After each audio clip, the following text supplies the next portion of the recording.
Okay.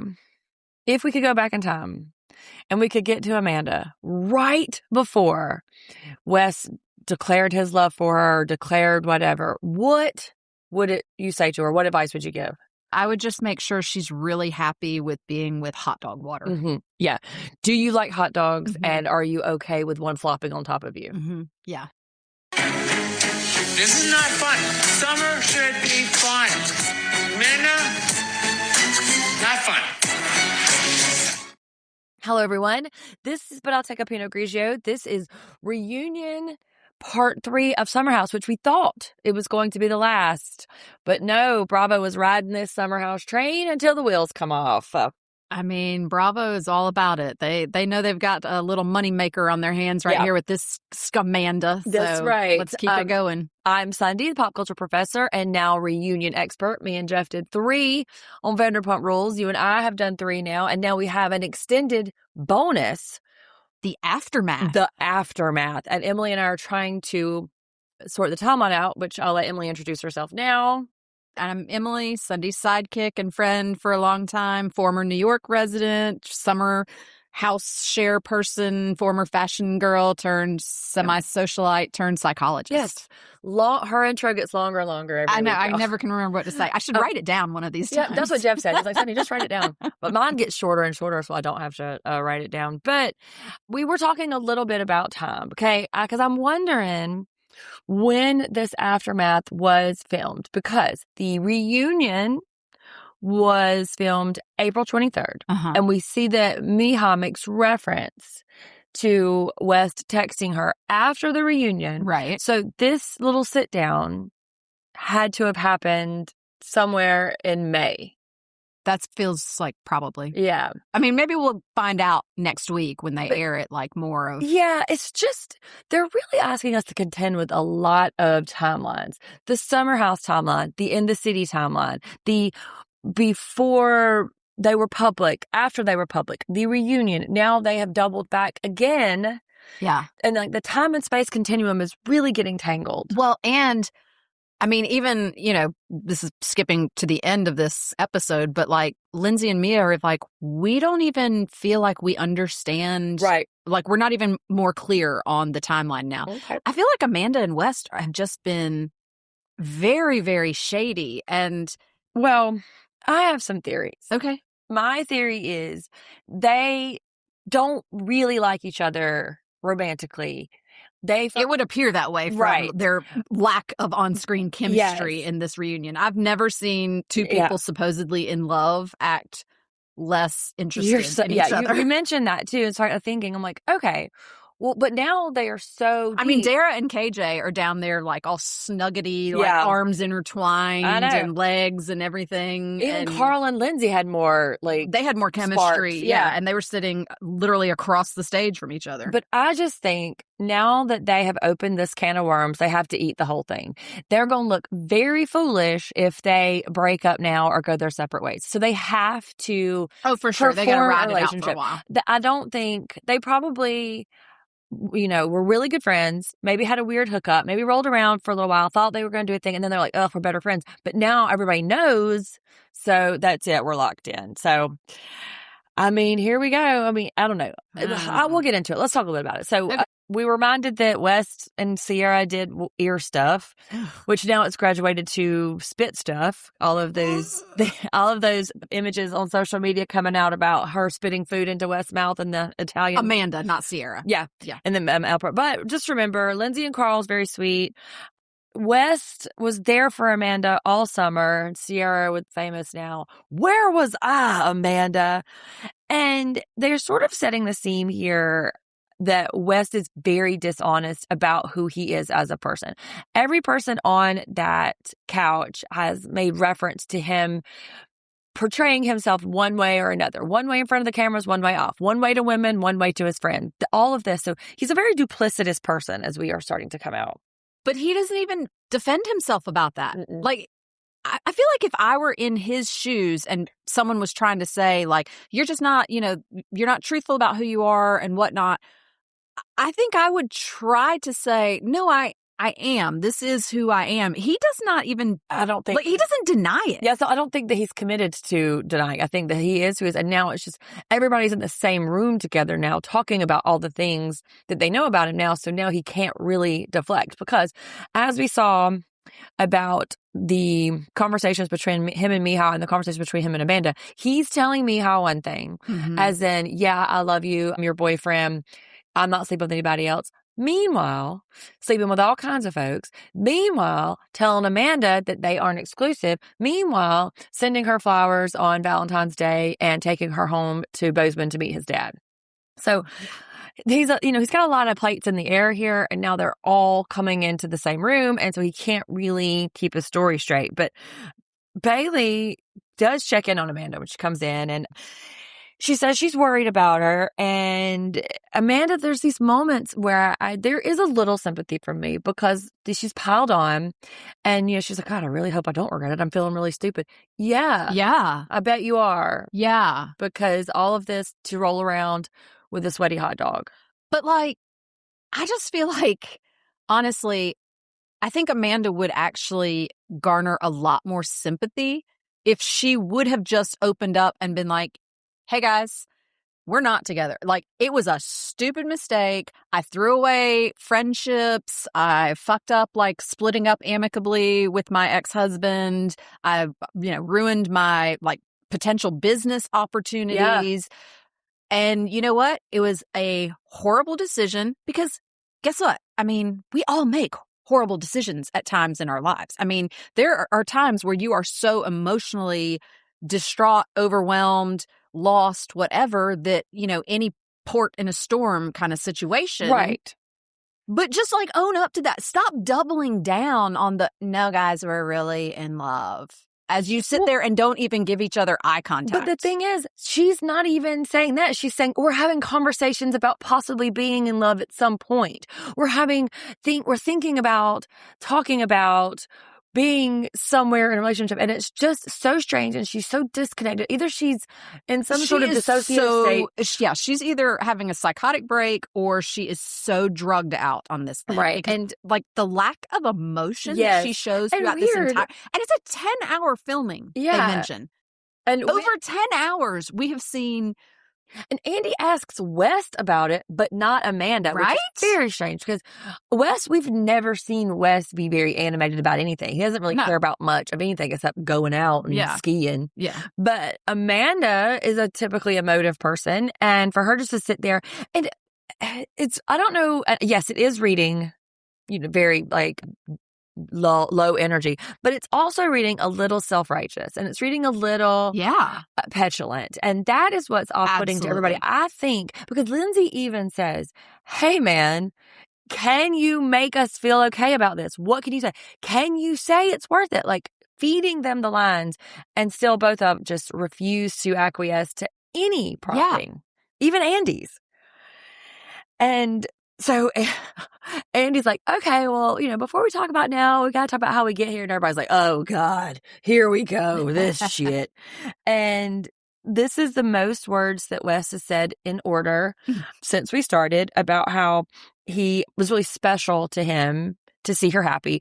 I think what he's meaning to say is it meant a lot that I could get credit for doing something that Kyle couldn't, or that Kyle wasn't doing. And I think he's happy that he doesn't want Amanda. No, right? absolutely not. He doesn't want Amanda, but if he can be this momentary salvation, like he's like, I think Kyle said it, that he white knighted too hard. And so now he's stuck in the white knight, and Amanda, and I'll come back to it in a minute, but I do feel there's a little bit of sympathy for me and Amanda, but she's definitely in slow motion.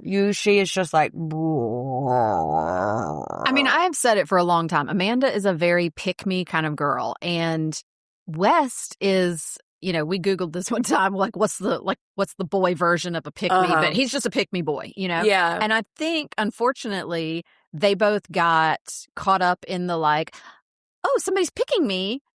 and then got found out about everything. And now they're having to like ride out this pseudo pretend we're in love relationship when all they really wanted was that momentary high of somebody like feeling like somebody was choosing them. And thinking too that they were going to capitalize on the clout of Kyle being the villain so that he could save her from this terrible situation that she was in. And, you know, he was bringing her along when he was going out, and she was hanging out with all his friends, and she was having fun, and good time girl ended up. Oh, and Sunday, they were hanging out with their mutual friends. Yeah. I mean, who would those people be? Because everyone that Amanda is friends with was sitting on that stage, and, you know, Kyle was friends with. Kyle does say he's worried now. He's like, look what you've done, which I want to talk a little bit about how infantilizing they are to Amanda. But she says, too, that it was not a slow burn, that it flooded in all at once. And there was just this one moment that clicked and it wasn't top of mind. Well, I don't know. I'm not buying that. I don't know either. And I'm trying to think, is that a flattering way to talk about a relationship that you're in, that you just blew up everybody's life for? That like, yeah, man, I mean, I wasn't really meditating on it. It just like one day I woke up and I was hot for him. It's not a flattering way to talk about it. And also it, again, just feels so disingenuous. Yeah. I mean, none of what they're saying feels really truthful. In my opinion. I agree. That's a really good way to put it, because, and then the next part about was there an affair over summer, and they go back and forth, back and forth.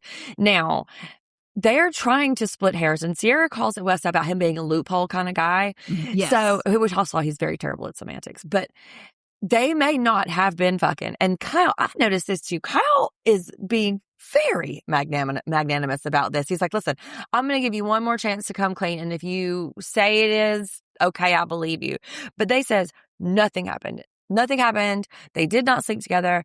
And she says, not even that kind of feelings for it. And then Wes even says later in the same breath, the same line of questioning, yes, we were getting closer over the summer. So did they not talk before this? They didn't get their story straight? They did not get their story straight. Wes did not study the notes that Amanda gave him. No, he did not. He should have a little cheat sheet out there. But an emotional affair, Lindsay says it's worse.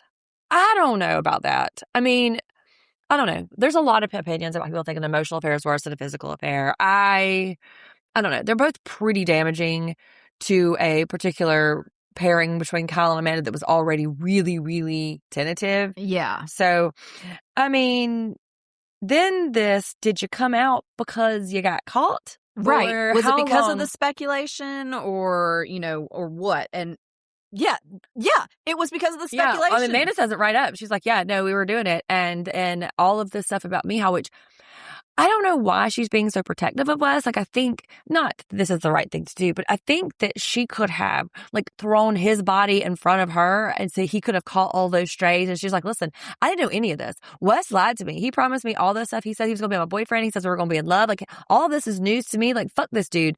Then I think she could have garnered a little bit more. And we all believe that because... Well, and she does say at one point, like, yeah, some of this is new information. Yeah, but she's still riding for him pretty hard. Right, but she's not, like, getting pissed. Even while Kyle still rides for her, still is trying to be protective, still inquiring to Wes about, hey, what's the fucking plan now? Because this man was really her husband. Whether or not these people are coworkers or something, but this man was in her life. So he's like, what now?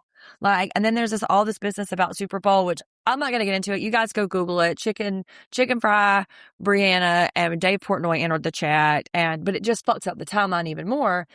Especially if West is sending Valentine's Day flowers to Miha. Yeah. And telling her, I love you. Yes. Supposedly. And then the Super Bowl was February 3rd. Thanks for that, Bailey. Right off the top of her head. She knew it immediately. Bailey was prepared, man. No, she studied up before she came on. Let me tell you, when Kyle said that he was texting West about their relationship and complaining about their intimacy and their lack of sex while West was at dinner with her in Miami. In early February. That is a kick to the freaking emotional nuts. Kyle, oh my God. Yeah, that's brutal. And Kyle's not mad enough, right? Right. He's not mad enough. Maybe he's on some beta blockers.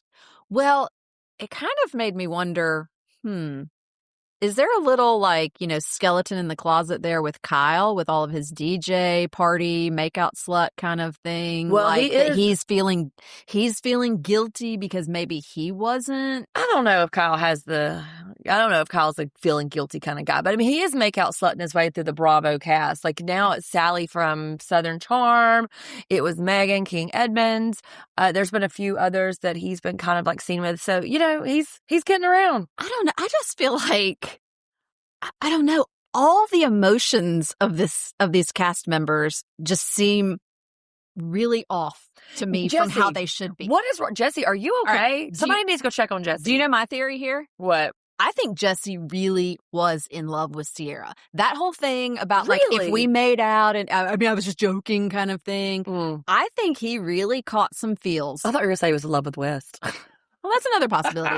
But he keeps focusing on his friendship with West and we were really brothers. We were really like brothers. And to me, and he doesn't mention his friendship and genuine caring of Sierra and stuff in all of this, which to me, that's sort of like a big red flag that he's hiding that. I think he really cared for her and he's really upset at the way that everything went down. Yeah. Maybe. But I also think maybe his emotion is because now he knows that he's got to pick a side and he cannot pick West.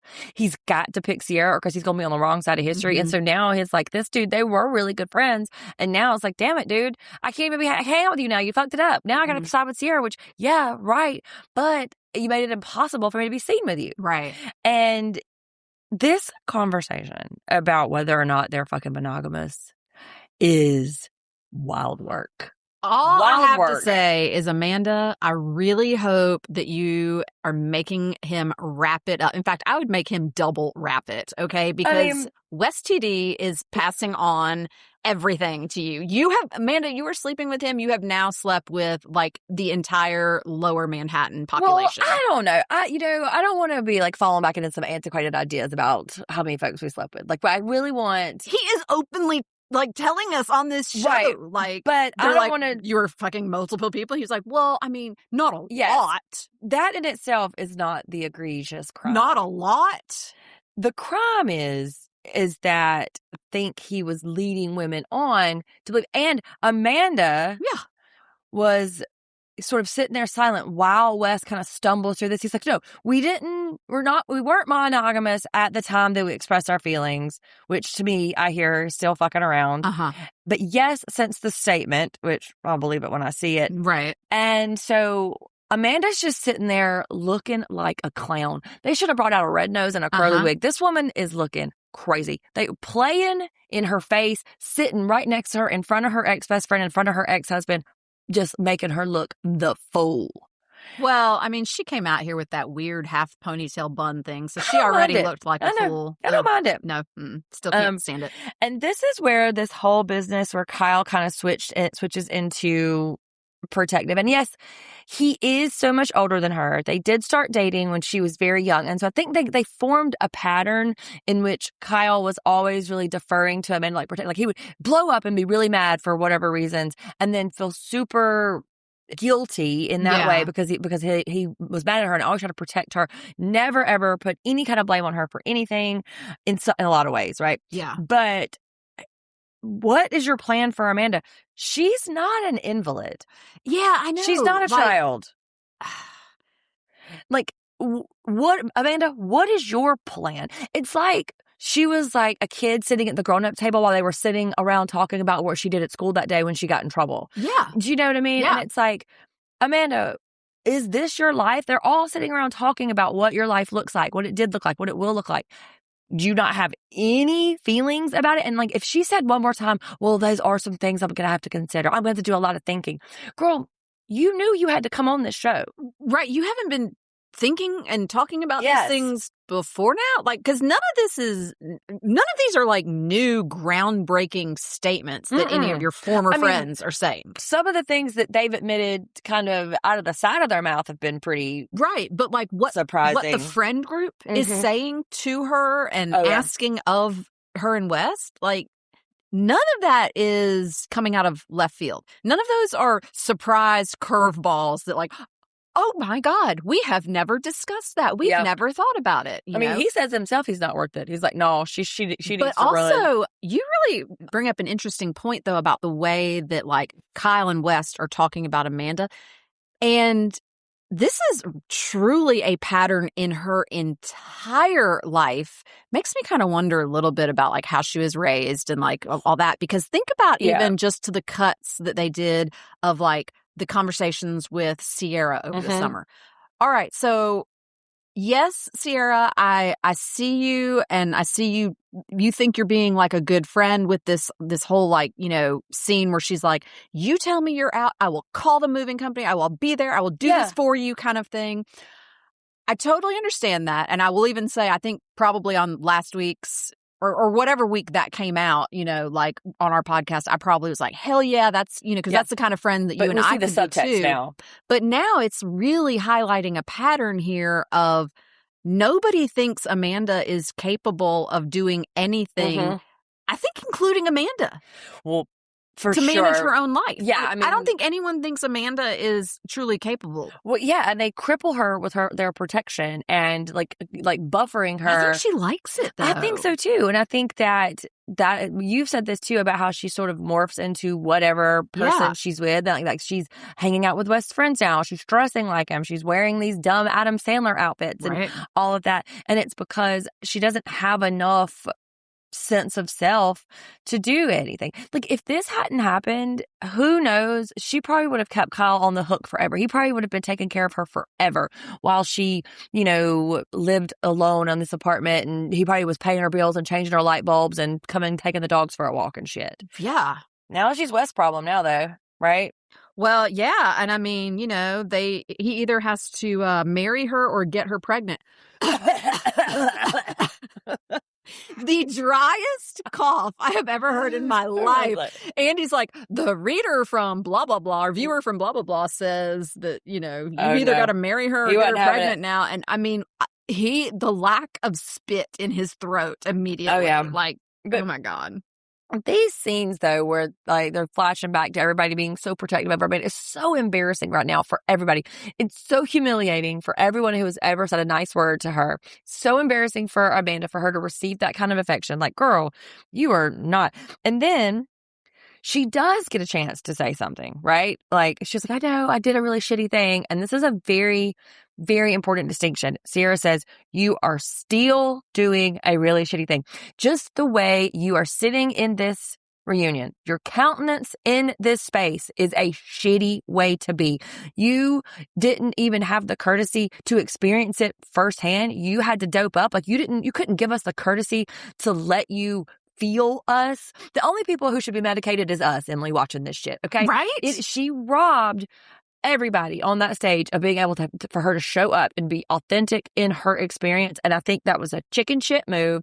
And absolutely, she is definitely going to regret it. I think in whatever therapy she gets or whatever years of experience, she's going to look back and be like, damn, I really, really fumbled that bag. Yeah. Because she is deeply sorry. I do believe that she's sorry. I believe she's sorry that she got caught. And that all of this is happening to her. I think so too. And then Sierra put those damn text messages up, and this bitch left her on red. Call the police. I mean, arrested. Ma'am, how dare you? Meanwhile, you're fucking him the whole time. Sierra's having to chase you down. And there's one line, which I did a little screenshot of it on TikTok, but at Take a Pinot Pod, y'all. But it's like, hey, I just want to check in with you. I know there's a lot of stuff going on. I hadn't heard from you.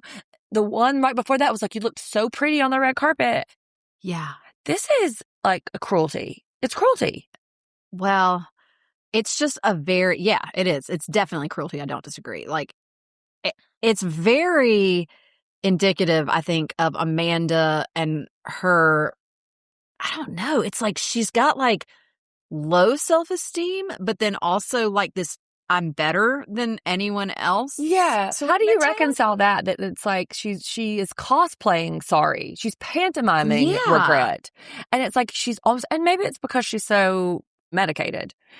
Maybe that is too, but I don't know what she is on. I don't know if she's just, you know, stoned on weed or if it's pills or what, but I can't get over how out of it. I really she is on this hope- entire thing. I mean, this is a 10 Yeah. hour plus recording session.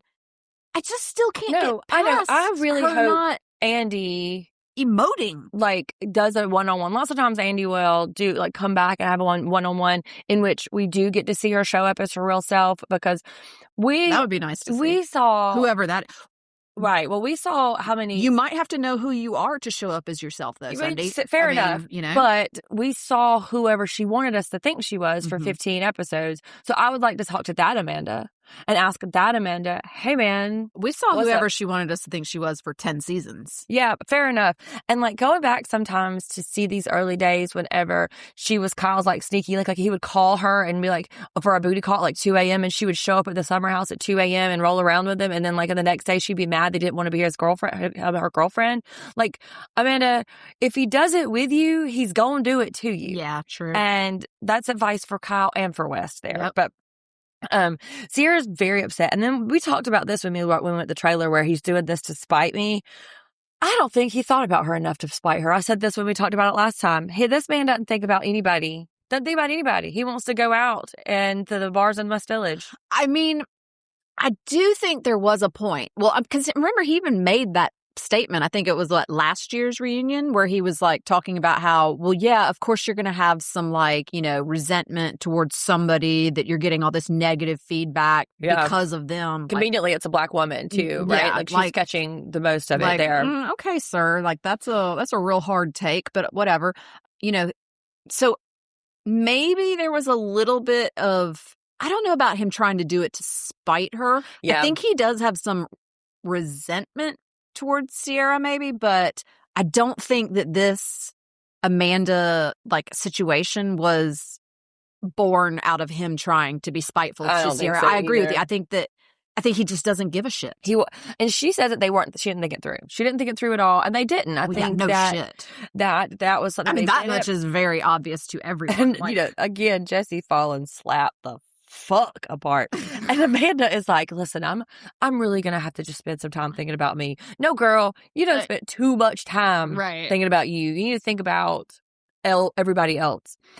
But Wes is really devastating these friendships. I wonder if too. They consulted a PR person and they're like, listen, I need you to memorize these 5 to 6 phrases. These are just apply these phrases. I'm very sorry. In any situation. Yeah. I'm very sorry. I know that I lied. I know that I hurt you when I didn't tell you the truth. I regret it. Like these phrases, they just keep repeating. And I think that's why Lindsay and Mia don't feel satisfied. Yeah. Because they are just like repeating these rote phrases that don't mean anything. I really regret it. Why? Why do you regret it? Do you regret it because you got caught? Like, what are you sorry about? What are you devastated?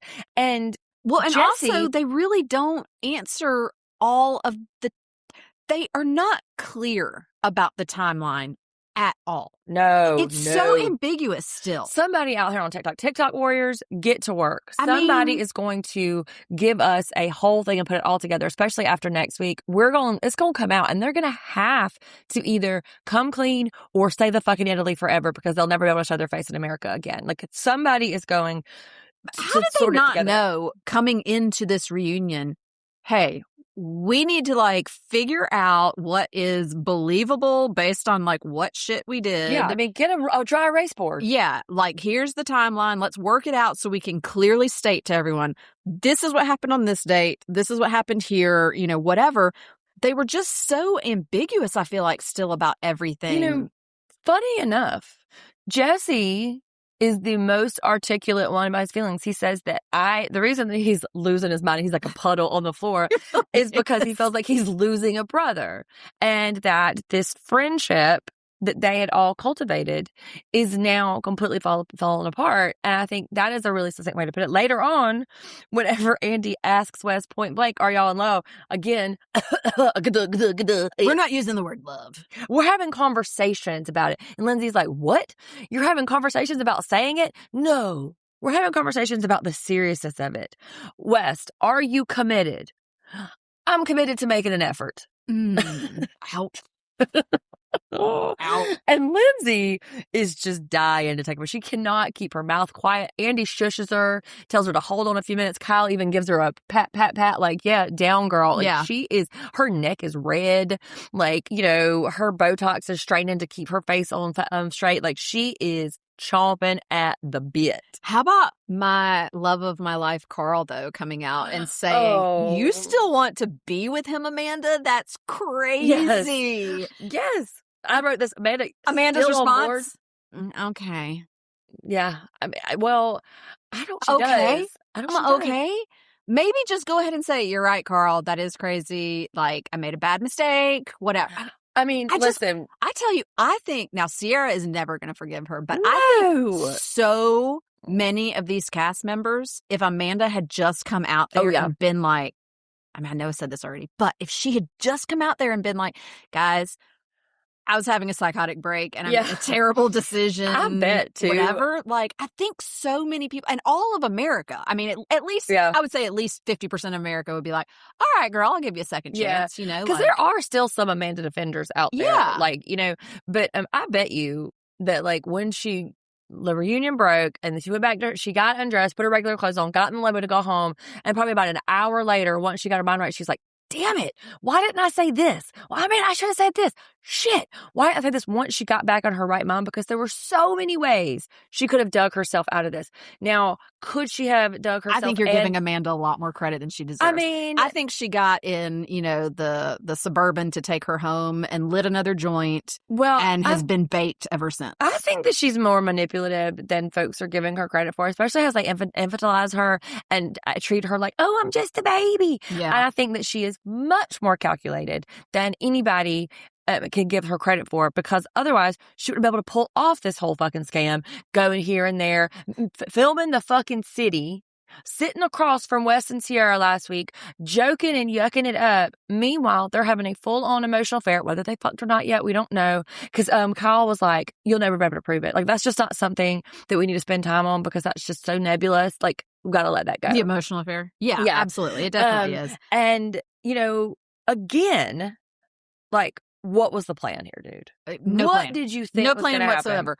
But what about West saying, I mean, if we can just get back to the way that we were in the early days, and Andy saying, you mean 6 weeks ago? Yes, and Lindsay's like, in the honeymoon last month? You mean 6 weeks ago? Yeah, like, you mean 6 weeks ago? Yeah, if you are not still in the fucking honeymoon phase, well, quote, 6 weeks after you start they something. had a lot to contend with. I'm not, I know the devil has enough advocates, but they did not have a traditional early courtship here. Like, there's a lot of That's a lie. There's a lot of scrutiny on them. And so that may have affected their peace just a little.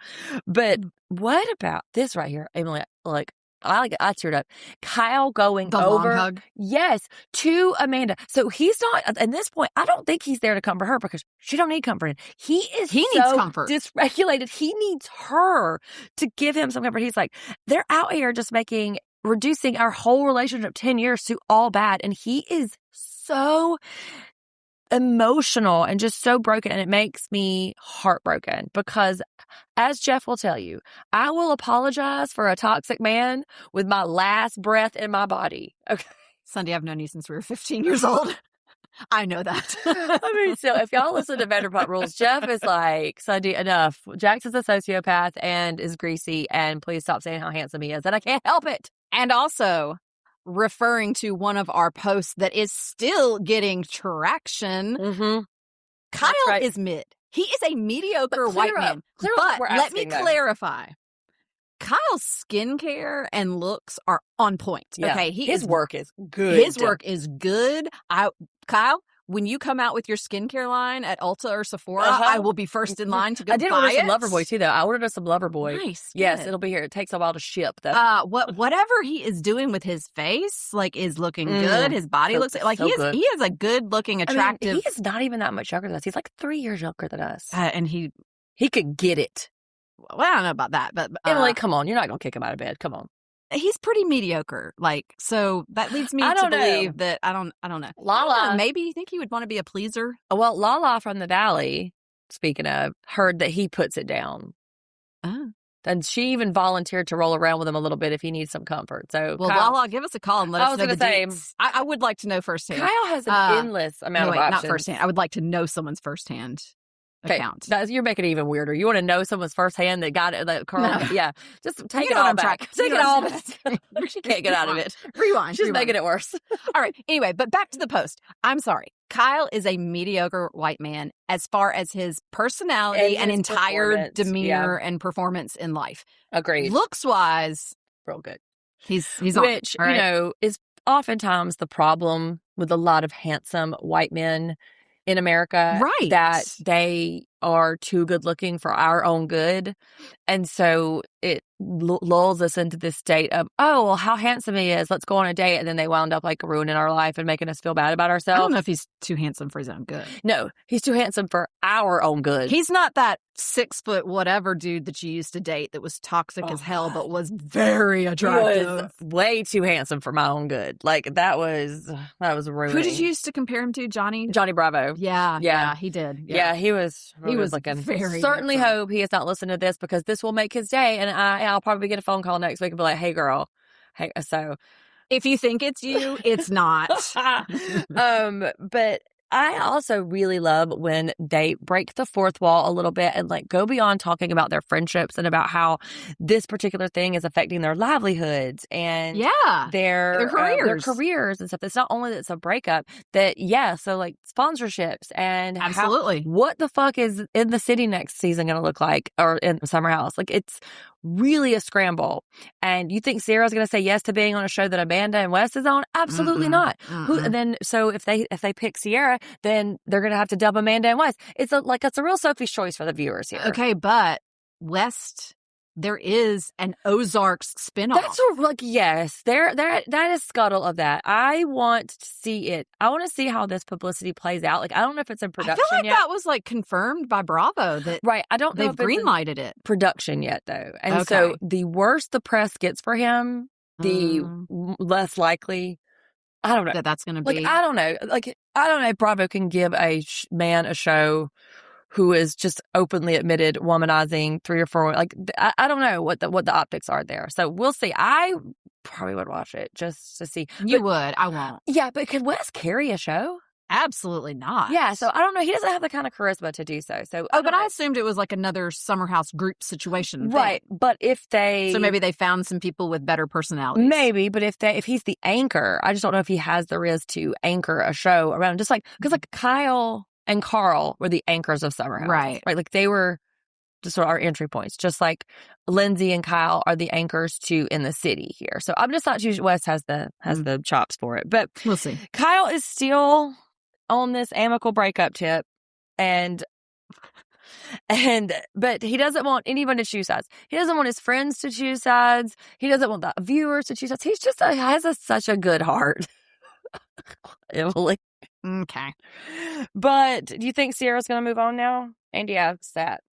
Yeah, I mean, I in fact, I said this while we were watching it. I think the one good thing is that it is very clear Sierra is never, ever. We are never, ever getting back together. Like she is way over West. Yes. Andy mentioned this was a really fun season, but a really terrible reunion. And the poor newbies got their reunion experience completely robbed. Like KJ got a collective 4 minutes.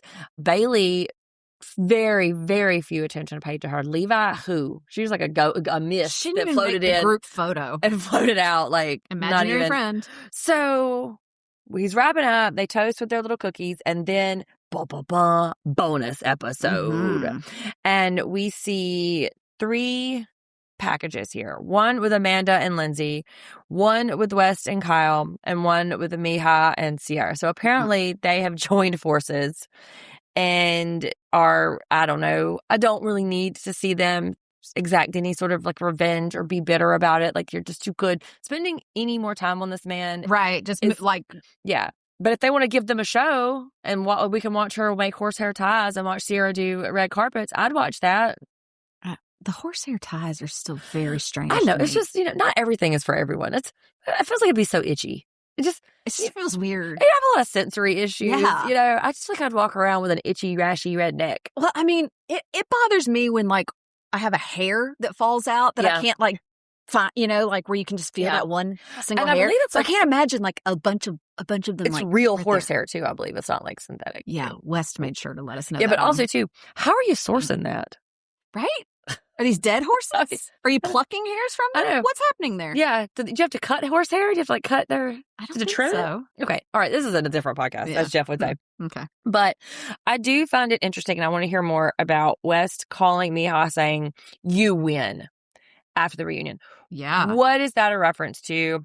Also, I want to know more about the Kyle West. Do you love her? Yes, for a very, very long time. These motherfuckers couldn't tell the truth out of a wet paper sack. So 1 month earlier, sir, you said you didn't know if you loved her. We're not using that word. We're still thinking seriously about it. We're thinking about maybe possibly talking about having a conversation about One whether day. we love each other. Yeah, maybe thinking about it.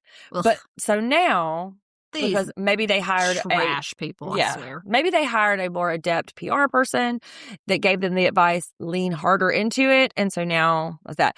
And Amanda, speaking for the Pinot Pod, you are stupid, Amanda. Yeah, you are. You should feel stupid. Yeah. So we're going to take a quick break here, and we're going to come back with our coverage of In the City. I think it's going to be juicy. According to Andre, it is very, quote, chaotic, which, have you seen his Instagram? No. We can look at it on the break, and then we'll be right back, y'all. Okay.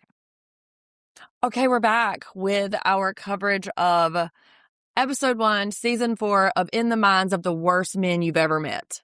They're so gross. So bad. So gross. I mean, and both of us at the same time, we could see each other writing down, why do these men all hate their women? Why are these women beautiful, successful, wonderful, just absolutely tolerating this shit? It's just gross. I mean, and honestly, I'm actually a little put out with, I don't know. I'm put out with like literally every dude on this show other than maybe Andrea, and also a little put out with Bravo that they're almost playing into the editing of like women are dummies, you know? Yeah. And although, is it that they are playing into the editing, or are these men only giving them content to reveal their attitudes about women? Because that might be fair. Everyone but Kyle is giving real fucking manosphere. Okay. And I don't want. And Andrea. Oh, that's right. Andrea too. Andrea is sweet. And whenever we started talking and I was like, oh, this is going to be a really chaotic one, I saw it on his post, which, by the way, if you guys have a second, go check out Andrea's Instagram. It looks like an AI Dolce & Gabbana ad. Like, he is just chiseled out of marble, him and Kyle. And he's very handsome. I believe it's Nick, who is either way. They're just like wearing these like really bespoke suits, and they're just doing a lot of really like catalog work. So go check that out. But to remind, Georgina has children. And is tired. Yeah, Amen. she's tired. Amen to that. And Frank was on a date. He's the milkman, which not to be confused with the other milkman from Southern Hospitality, who is the OnlyFans who does sexual content with actual milk. I did not need to know that. That is so He was gross. also very handsome, O'Sheen. But Lindsay hasn't had sex in 9 months in the previously on, but as we learn later, it's been 10 months because she gets no D from the country singer. Amanda signed a year-long lease. Because it was just so hard to find a month-to-month furnished apartment. Kenny is the worst person you've ever met, and Literal Whitney worst. is the woman that you need to save from her abusive boyfriend when you meet her at a party. And the word murky is brought up. Murky like a swamp. Okay. So we pick right back up on this conversation between Whit and Kenny. And this is where it becomes very obvious what kind of man he is. I mean, it's already apparent, but he's really revealing himself, Emily. He's awful. And he's the absolute worst. His girlfriend, who has just relocated her entire life 3,500 miles across the country, brings up some very valid concerns to him that the friend group that she's been kind of just dropped into has said, hey man, just FYI, you know, like girl talk solidarity here. you just uprooted your whole life for this dude, and he's kind of saying that there's no spark. He's not sure about the future and blah-bitty. And instead of him either having an honest conversation and just saying, I am really nervous, but I'm also excited about you and willing to try to work to figure this out. Yeah. He literally just turns it around on everyone else and then does the, but give me sympathy because my mom died. This is my first birthday without my mommy here. And I did crack a little on that just because I did lose my mom. I do understand it's a destabilizing event in your life, for You sure. did not crack because you sympathize about the mom thing. You cracked because you like a mediocre man. You know what, though? I don't know if Kenny's even mediocre. Like, He is might not. be He is not. terrible. He is lower And than mediocre. This is what is so interesting, too. And this is a pattern that we see emerging as well, too, is that so all of these things did not originate from the women. The women are repeating things that his friend has said. Kyle, that he said to them, his friends. He admitted that he said, I don't feel a spark. Now, he gives the context. Does the context he offers change it in any way? Absolutely not. Because he's like, oh, well, based on everything that's going on, the spark is just really kind of waning, or the spark is not there. I need to get my words right because he will fucking semanticize myself to death. No, he said, I'm having like a hard time getting excited about a lifelong commitment. That's what he was trying to clarify with the spark. Sir, that does not make it any better. No. In fact, he kind of does this really confusing switch around. Even before he gets to think about his mom, he's like, I am there's so much going on with my life that I just don't know. But saying I can't get it up for a long-term commitment when this woman has just moved, that is scary. Especially when she is someone who has openly said, I want to be a wife, I want to be a mom. Then he digs himself even deeper. You noted this of him saying, I want kids and a big family. And Sunday goes, and he didn't mention a wife. That's right. In that scenario. And you and I, now that you've said this too a few episodes ago, I can't stop hearing it and hearing the context of it. The way he talks about her, he doesn't say anything about her personality, her humor, anything. He says, oh, she's just a really happy person. She really likes dad jokes. She's a breath of fresh air. Right. He doesn't say anything specific about her. So heaven forbid this woman ever have an emotion, ever get mad, because then it's going to be, oh, well, God, all these men all these people are poisoning you. We were so happy before, and now they're doing it. Yeah. And my mom, speaking of my mom, used to always say this thing: if everybody is telling you you're dead, you need to lay down. Right. And so if everybody's saying, hey, even his lover / best friend / secret admirer / stalker is saying something's not right about this, but he is, nope, y'all are poking holes in it. And also, I do not love this when he says to her at this dinner, I've been so protective of you. Excuse me, what? Right. About what? And what the fuck does she need protecting about? And we just had this conversation about Amanda in the reunion too, but why are they acting like these women need protecting from them, or that there are not blank spaces? Notice this is why him and Lindsay do not get along. Exactly. Because Lindsay is not the kind of woman that is going to allow this, she's not a doormat. She's not just going to defer to him just because he has a fucking penis, And you were saying, you brought this thing up too.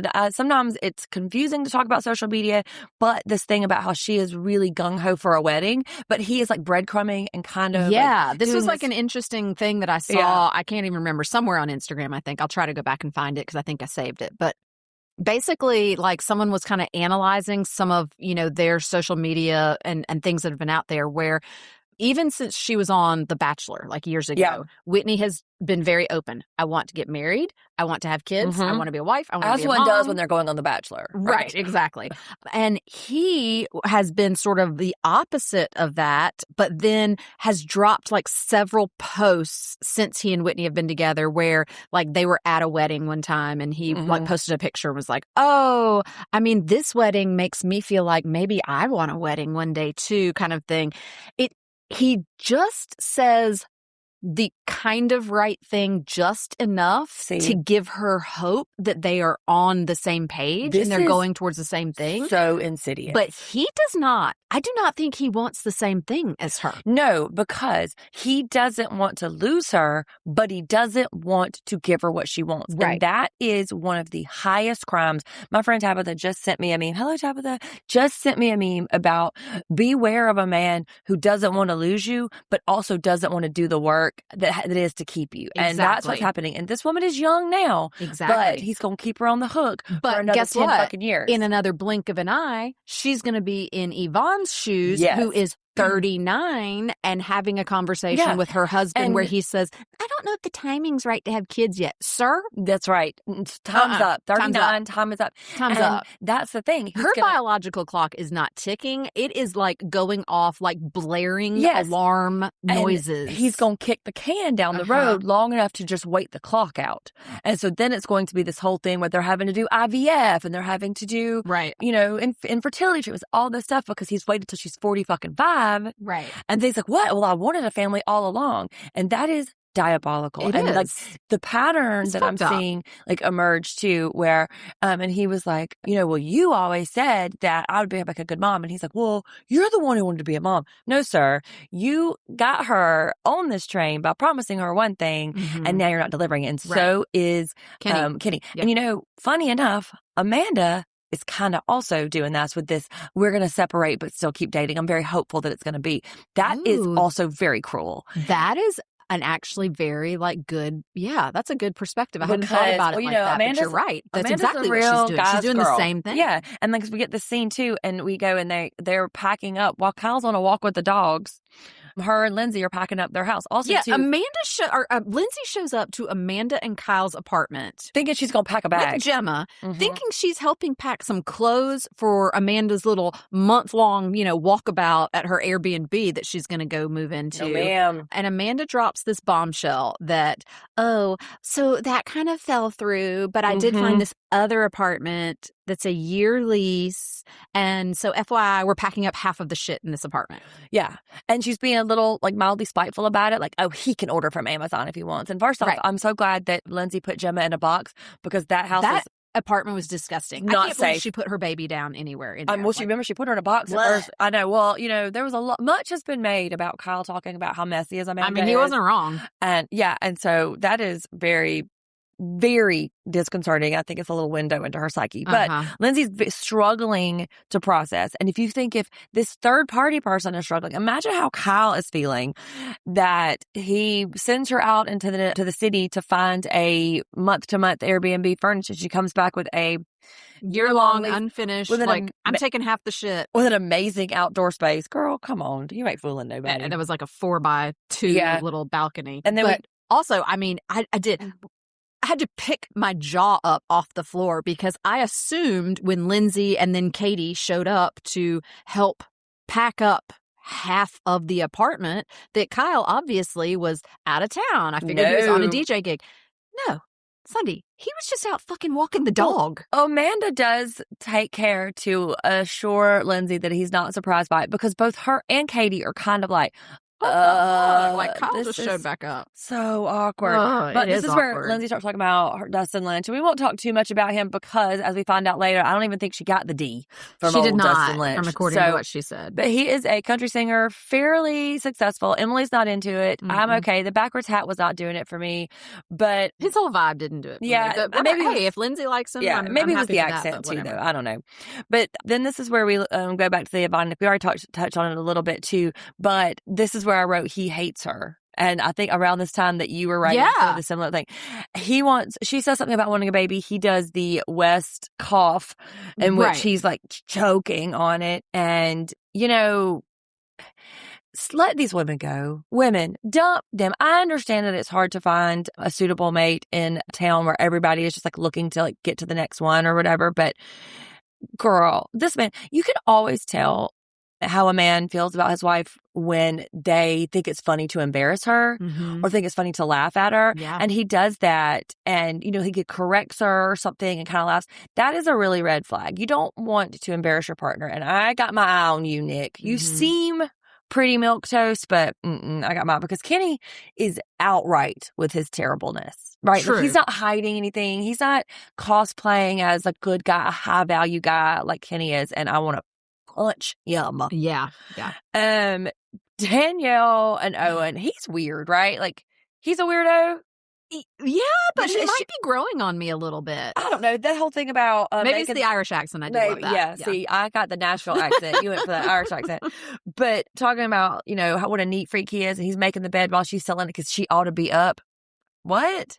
All right. Well, these jokes aren't funny. When That's they're not at funny. the expense of it, right? Like, they're not. These women are not making jokes at these men's expense. It's becoming this like, what up? Bitches be bitches. Bitches be tripping, and it's just not a funny gag when it's all of them. All these women are more successful than these men, have their heads on better, save Amanda, and they are acting like they're all these dumb little bobbleheads they got to take care of and deal with. It's enough. I'm not loving it. No. And this is this whole thing. I think that this show is duping us a little bit, that about Daniel, reconciliation between Danielle and Lindsay. I don't think so. I think Lindsay has sort of outgrown this friendship anyway, and so they are spending time together for the show a little bit, but I do not see them coming back to be like super besties. I don't know. I think I've seen like several I don't know about super besties, but like I think maybe they're because spoiler alert, I don't think this is really a spoiler, but Danielle, gets pregnant. Yes, she by does. Owen. And like I've seen multiple posts where Lindsay is, like hands on the baby belly and throwing a baby shower and stuff. I hope that I'm wrong about that. So like I do think that Lindsay needs... having kids really is, particularly for women, I feel like is a great equalizer. Yes. It's really a common shared experience. You're right about that. Helps you relate to people that you might not normally relate to. And you need a village sometimes. too to understand and too. So, and I do think, I don't know that I think that Danielle is necessarily like malicious with some of this bad shit that she said over the years. Like, I think she's just kind of an idiot sometimes. I don't know. I think there is a level of jealousy, not in a way that like, oh, she's just jealous, but Lindsay was the breakout star. They were on Summer House together. Yes. And Lindsay was just by and large the more popular one, was the more charismatic, the more magnanimous, and people gravitated to her. And I think Danielle felt a little bit in her shadow. So I'm hoping that she can kind of get over that, especially if she's about to have a but baby. I don't know that it's like super jealousy. I think Danielle's just a little like befuddled as to like, why wasn't I the breakout star? And, I think she's just not real. I think she's just a little clueless sometimes. And maybe she's like one of the more normal folks, like a lady you would Could meet. be. Yeah. And like we're not reacting because she doesn't have such a personality imprint like Lindsay does. But what do you make of this whole like technicality about him still being married? Technically, he's still being married.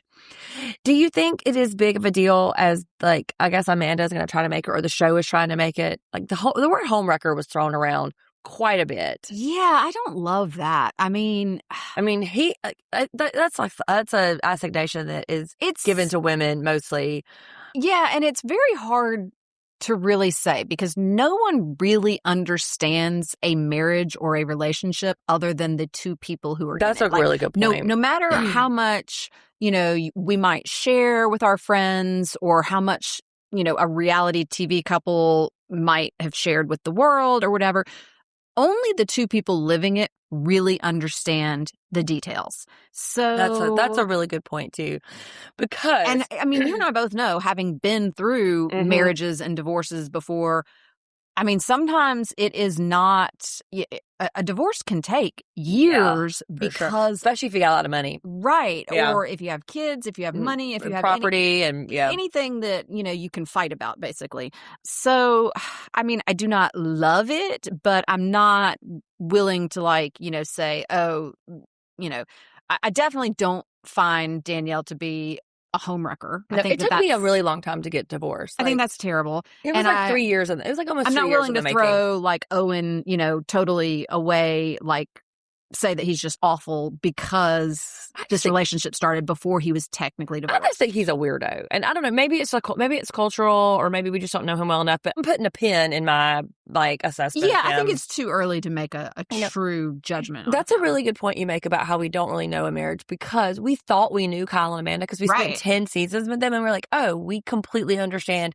But then we start And seeing, then look how we've flipped just over Right. the past couple months. and we start saying, oh, wow, they haven't had sex in 4 years, allegedly. Yeah. Or, oh, we see now that Amanda wasn't the total victim of things. Like, Right. there is a lot of revelations that are happening, and we still haven't seen everything. So we are only getting like a portion of it. Right. I do have a little bit of a beef with this show.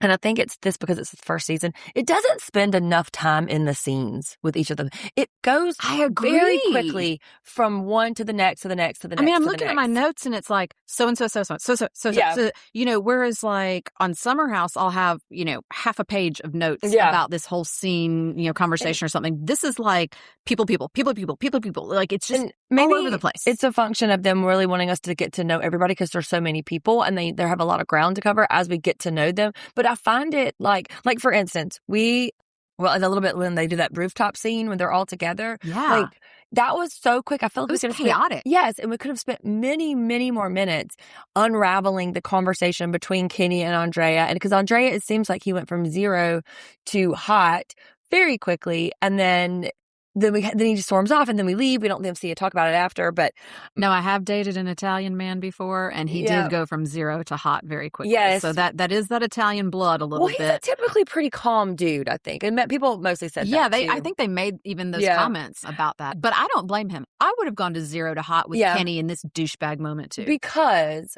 you cannot reason with someone who is intent on misunderstanding you.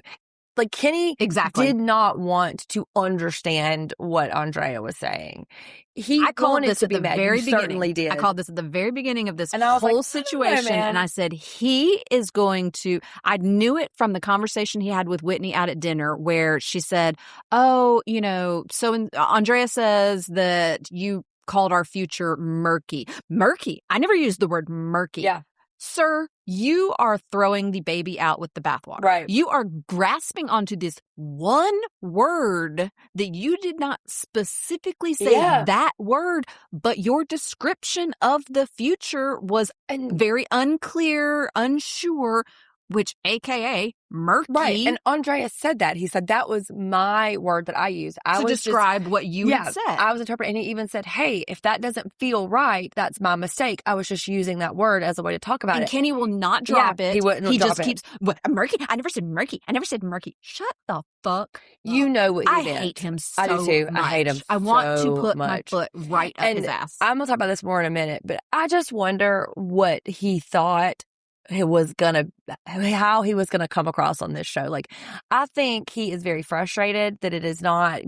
He's the not. Kenny show? Yes, and then he's not That everyone's coming not off like, we love you. You're so Yes. great. And then he's not coming off as this very like dapper, successful man with this beautiful girlfriend that he loves very much. I think it's going a different way, and he is really losing control of his own narrative. 'cause He's And just, yeah. reality TV will do that for you. He's just the worst. He just sucks. Speaking of losing the narrative, here Kyle and Amanda Oh, go out to eat on God. This was so It was hard to watch. So painful. Especially after we just watched this very emotional reunion where Kyle is still actively in love with her. Like they do a little bit here, but Kyle still cares about her very, very much. Kyle cares about this marriage. We see whenever he's seeking a long hug from her and she's really kind of stiff arming Right. him, and they're sitting across back and forth, and he kind of starts to realize like, well, the rules are weird. So you have a key to my house. I don't get a key to your house. Yeah. And she's like, okay, well, we're going to see each other twice a week, but nobody's dating. And you can just see Kyle. We're definitely not dating other people. Meanwhile. How many times did she say that? Yeah. Meanwhile. So many times in this conversation. So awkward. I do not love this. And I think really and truly though, I think in that moment she was so preoccupied with Kyle not dating anybody. I don't even think that she understood the irony of what she was saying as she's carrying on an emotional affair with Wes. It didn't even apply to her in that moment because she's so preoccupied that she doesn't want Kyle to do it. And doesn't even be like click that like, oh shit, Yeah. I might not should bear down too hard on this because I am actively involved in a loving friendship with someone else. Also, the whole situation of her going out to dinner with the man she is still married to and her excitement over her new apartment that she's moving into, that she, like, it's just such a wild take for her to sit there and be like, oh my God, my apartment is so great and this and that, and I'm so excited and blah, blah, blah, blah, blah. You are leaving your marital home to move to this place, and that's great. If you have made this decision and you are excited about it, like, mourn it a little. Okay, like, that's great for you. But, like, I don't think it's really very fair of you to ask even your mediocre white man husband, Kyle. Debatable. It's debatable.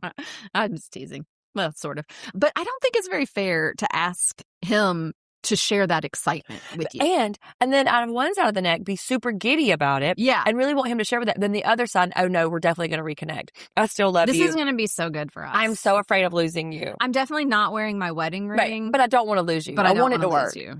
And Kyle, you can just see him like taking the shrapnel. He's visibly confused. Yes. Taking he's the so shrapnel. Off like, balance. Like, this whole thing. He's like, well, what? And it is just so hard to watch because we know how it ends, and it's so sinister.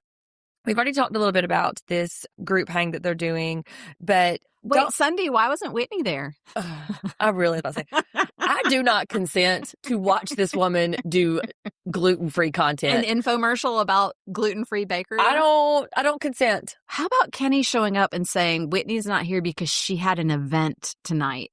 Cut to... Well, maybe that's editing, him trolling her. Maybe she'd have to go to an event. Maybe that was a different... We don't know, but that really was editing, making fun. We can tell who production hates, and they hate Kenny. Yeah. Because they are constantly flashing back to contradict some shit that he absolutely says, I did not say. Like, he's like, I absolutely did not do X, Y, and Z, and then cut to him doing the thing that he's denying. Yeah. But...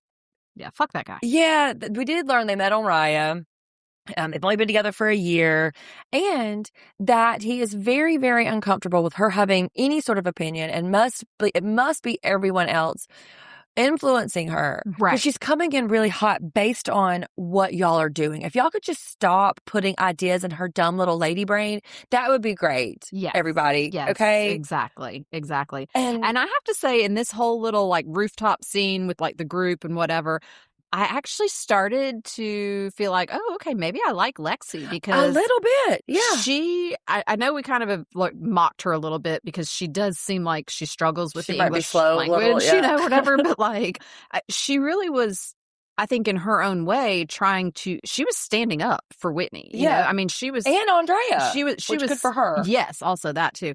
But, like, I mean, when she was conveying this whole, you know, conversation that was had with Whitney, I mean, she very much was like, yeah, I definitely told her. I felt like, you know, kind of like girl code. Like, I needed to let her know that this is what you are saying about her relationship. And he doesn't like that. No, not at all. So I'm going to do a little bit of a Julia Sugarbaker rant, as I say on my Vanderpump Rules, about this business about gossiping and, like, gossip being women's work. And, like, these dumb girls are just gossiping. I need to talk to Andrea man to man. So first off, you did talk man to man. I mean, yeah. And it just got repeated, and you don't like that. Exactly. But this idea of reducing gossip to being this, like, silly, like, frivolous little action that dumbheaded women do, it's actually not. And the patriarchy has told us and tried to convince us that gossip is bad. But historically speaking, gossip is the way that women stayed connected to each other, how they talked to each other about curing their babies' illnesses, how they kept each other safe from their husbands, how they spread word about what this is happening. That's what they reduced to gossip. And they labeled it that because it's very dangerous for women to take up for each other. It's very dangerous for women to be in alignment with each other. And Kenny doesn't like that. He says he wants Whitney to have these friends, but not friends who are going to really look out for her and call him on the carpet. Right. So I bet he is going to poison her, which he's already started. Yes. And now she's going to become more and more isolated. Yes. And he is going to poison her against these women because these women have got his number. You know who else has his number? Fucking Lindsay. Oh, God, I love she has his number. He is manipulative. He's a gaslighter, and he's a narcissist. I mean, and if you have a target on your back with Lindsay Hubbard, like, having you in her sights. That's right. Sir, just hang it up. That's right. You're done. Go on and lay down. You're done. Yeah, because you're dead. You're done. And I Oh, do we see him making an early exit off of the show? I do see him not coming back for season 2 because he's getting a lot of blowback online, and I don't think he was expecting that. His ego is so inflated that, I mean, you saw how he acted in a minute with Gavin. He is a very fragile man baby. That's a really good way to put it. He is so fragile. And before we get to the fragility of him and Gavin's erstwhile bromance, right? What are these women doing? Bin ball, trash can ball? What are they playing here with Lindsay? I have no idea. It looked like beer pong, but with like kickballs and trash cans. Yeah, Lindsay was over it immediately. She's like, let's I mean, like she threw it like twice. She's like, okay, let's take some pictures for your dating profile. Georgina said that she's not using any of them. They look like murder victims. She's like, I ain't using none of them damn pictures. Get them off the ground. That angle's terrible, girl. But I prematurely wrote, yeah, Lindsay got some D. Then I had to go back and be like, nope. No, she didn't. Nope. No one is dropping their panties for Mother Hubs, okay? Yeah. I'd drop my panties for Lindsay. I know you would. I love her so much. But this country music, and I didn't even write his name, I just wrote singer. Singer's easy and light, and that's what she needs right now. But Yvonne's like, don't let her fool you. She needs a fairy tale. But probably also true, not a lot of healing between the breakups. She had two very major breakups, had a baby, is sorting out this custody, sorting out all of this like it's not nuptials that they didn't get married, but like all this post stuff, custody. But I think she's pretty open about, I mean, she talks about like, I am not looking for some serious relationship. Like, I mean, she's just kind of hot to trot right now. Like, she's just ready to like get some. You got to get it done. And I noticed a little glitch, and you guys come at me if you notice it too. In her confessional. Yeah, because we're 1,000 years old, so we have the closed captioning. First off, the kids like the captions too. Like I'm young and fun. Okay. But she said with her, she said, thank you for letting that one go. She said with her mouth, I just really want to have a good time. But the caption said, I'm in my hoe phase. Right. And I was like, okay, all right, bravo. Somebody made me realize I see what you did. I see what you did from there. But they're kind of gossiping and downloading about, and this is where Lindsay kind of clocks Kenny, and nobody's heard from Whitney because Kenny has probably told her, oh, all these folks are just out here being so bitchy, and you can't trust these girls. Don't hang out with them. They're terrible. And I mean, looking at it from Whitney's perspective, if I had just moved my entire life from the other coast, I probably would be hesitant to like ruffle the waters, too much with him too. And, I mean, who knows? Well, I mean, this is the love of my life, I think. So I'm going to believe him over these women that I just met.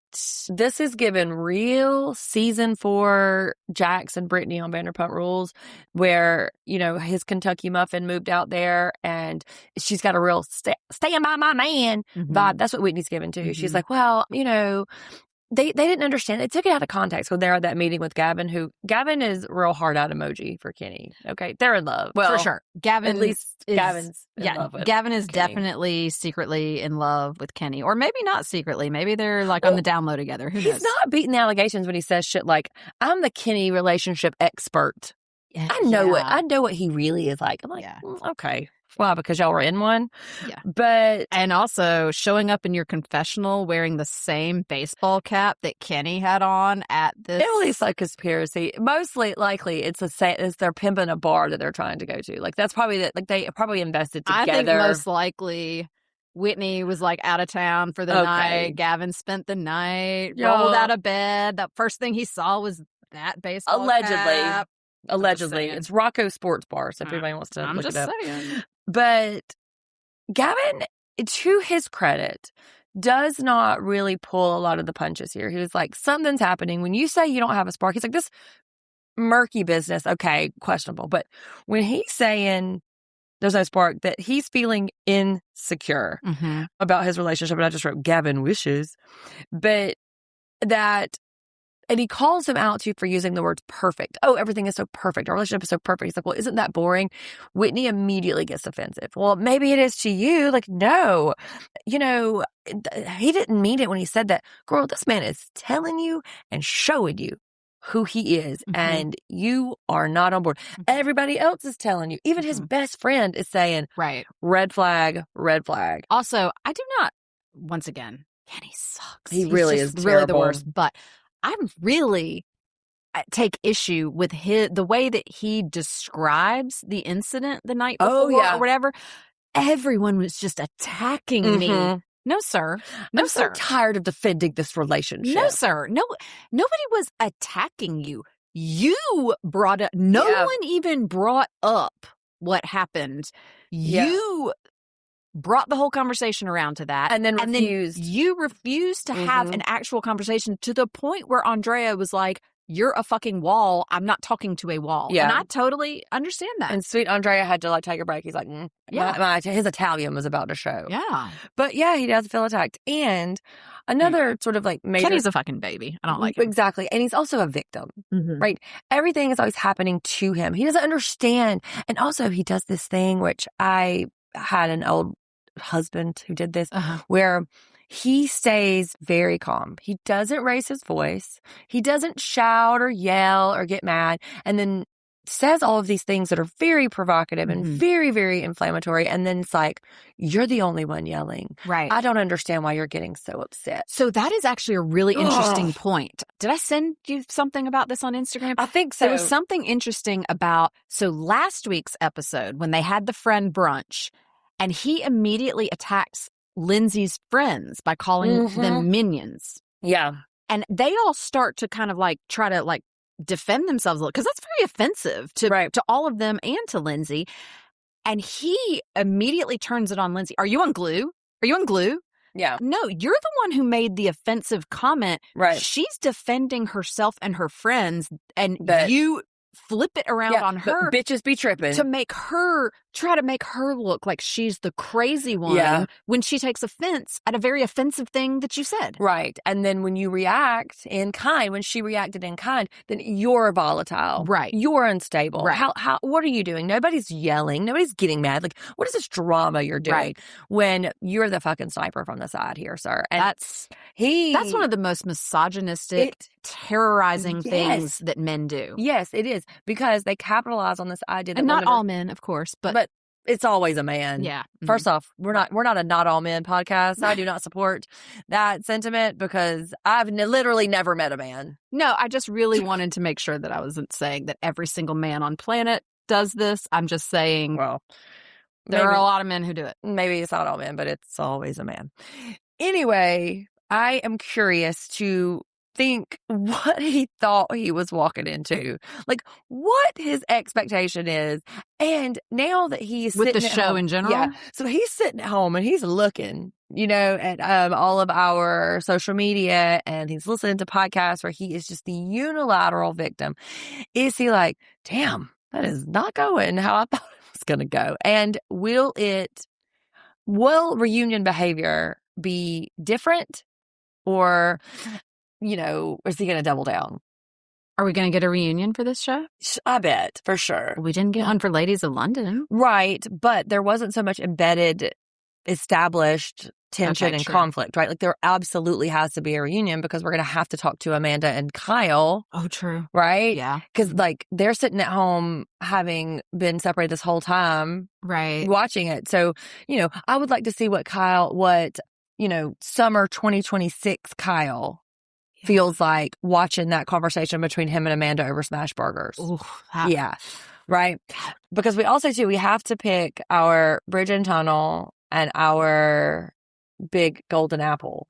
Is that what we do? Yeah, I mean, I hate to say it. Can't be Kenny. It's got to be Kenny. Kenny gets perma Bridge and Tunnel. No, so me and Jeff had to make a rule. Horrifying. When it starts to emerge that there is one terrible person, we have to start to find other people to Bridge and Tunnel it, because otherwise it's just going to be Kenny every time, because he is a perma villain. It's like, oops, all villain. Like, he's really terrible. So we're going to just elect him. All right, then I'm going to go with Nick.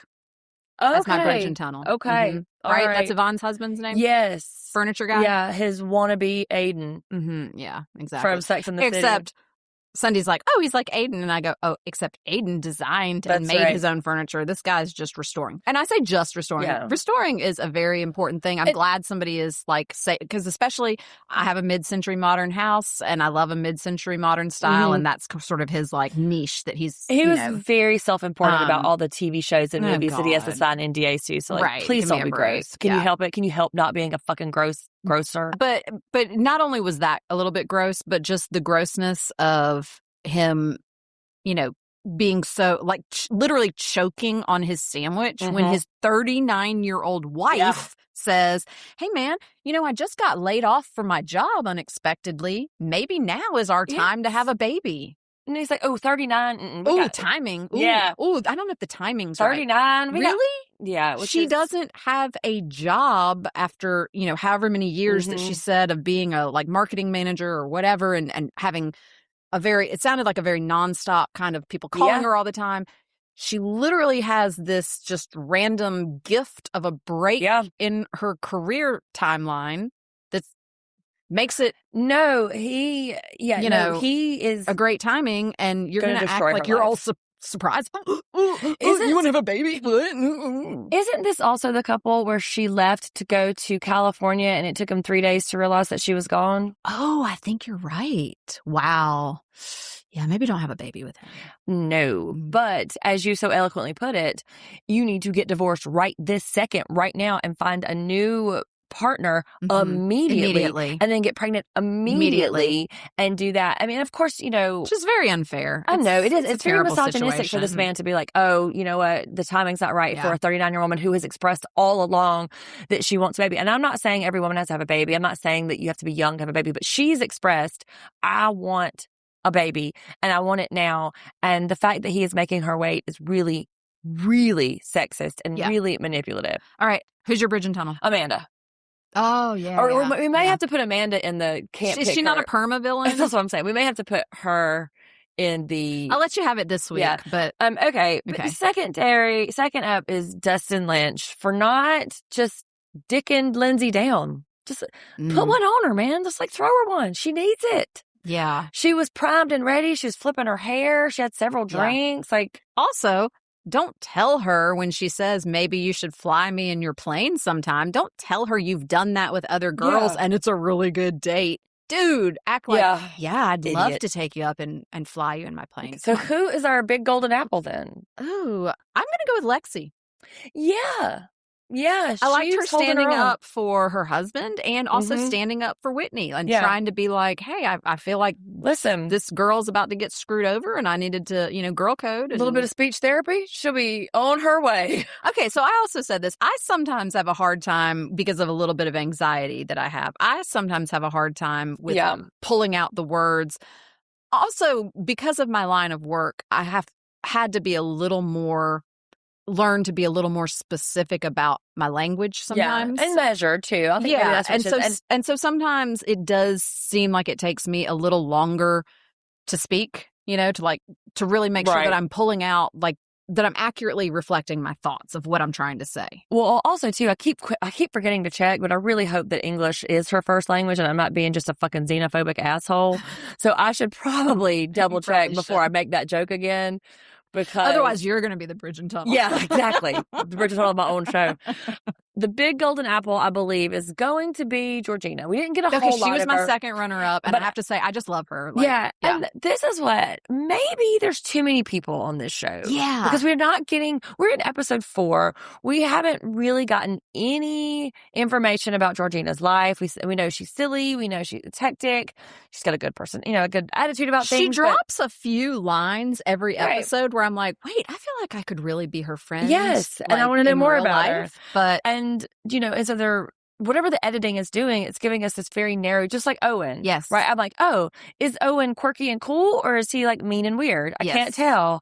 With Lexi before that, we were like, oh, is she just kind of like, bobble-headed and empty? Or like, no, we saw her today. So I need y'all to slow the pace down. Maybe we're not getting very many episodes. Maybe we're only getting 10 and that's why they have to rush through it. Maybe they are feeling a lot of pressure in the shadow of Summer House, spending so much time with Kyle and Amanda. something, but I want more time with these folks because this show has the potential to be really, really interesting. Agreed. And it's got some, I'm like, I want to know more about Gavin and his Love for homosexuality. Yeah, all of that. Like, I just need more. And so slow down, Bravo. Let us know these people. Yeah. And as always, please find us on all the socials at Take a Pinot Pod. Jeff wants all the emails. So no matter what, email him, Jeff at Pinot Pod. But especially all the complaints or corrections. Straight to Jeff. He's the complaint department. Oh, wait, we need to make a correction on the earlier part of the podcast. About the texting. Oh, we did have it flipped. That's right. Mm-hmm. That's right. Yeah. So somebody on TikTok did. So I posted that screenshot that Sierra held up. It was between her and Amanda. It was from Amanda to Sierra, not the other way around. I thought that Sierra was texting Amanda and Amanda was leaving her on red. Yeah. But then when somebody on TikTok put in the comments said that, and then I went back and read them a little bit more closely, and it does seem like it was Amanda. But now I'm confused, and y'all can help me, come at me in the comments if you want. But why would Sierra be using that as a receipt? A receipt for what? What is she proving by showing it? Like, I think it was more like, protesting too much kind of situation. Like Amanda actively lying to her about, like, I'm just making sure you're okay. I love you so much. Kind of that kind of thing. That's what I'm thinking. Because I thought she was saying, no, I've been checking on you. I've been looking for you, but it was I had it wrong. I think it was flipped. Yeah. Yeah. So y'all, next week, the aftermath. Surely this has to be the last week. Jesus, I kind of hope so, to tell you the truth. mean, I don't know that what I can else? stretch this out too much. Like, I need some resolution. Unless there's a pregnancy scare or someone's accused of, running over with a car. Like, what else do we have left to milk out of this? Like, come on. And we all know that Wes is not trying to get pregnant. So gross. But all right, y'all. Thanks for hanging in. We will see you next week. Okay.